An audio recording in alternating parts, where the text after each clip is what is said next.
This is Mark with Anything and Everything Roofing, Siding, and Gutters here in New Orleans with a gutter job we just did. Beautiful house, dark bronze colored gutters, 6-inch seamless K-style gutters.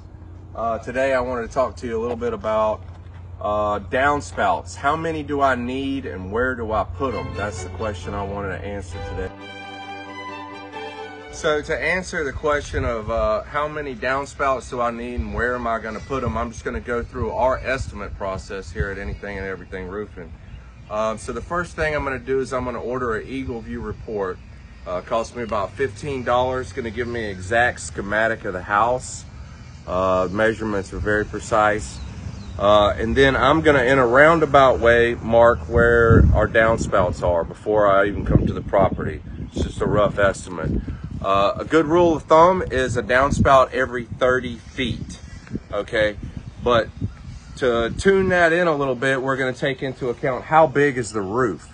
So if it's a big architectural roof, we might, 30 or maybe even less feet in between downspouts. If you have a little shotgun house with a small roof, we can go up to 40, 45 feet sometimes per downspout.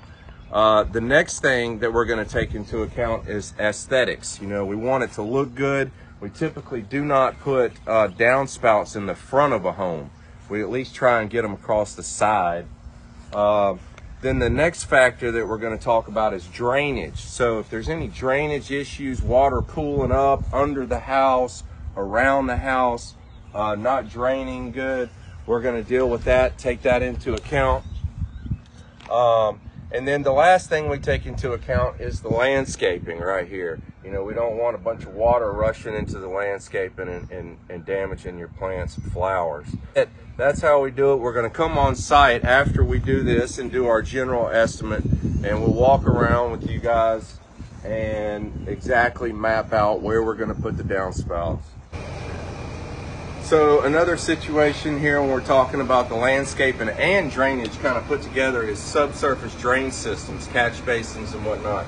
So here's one right here, example of that. That water is going to go straight in there and straight out to the storm drain. It's another thing that we balance out when we're figuring out where downspouts go.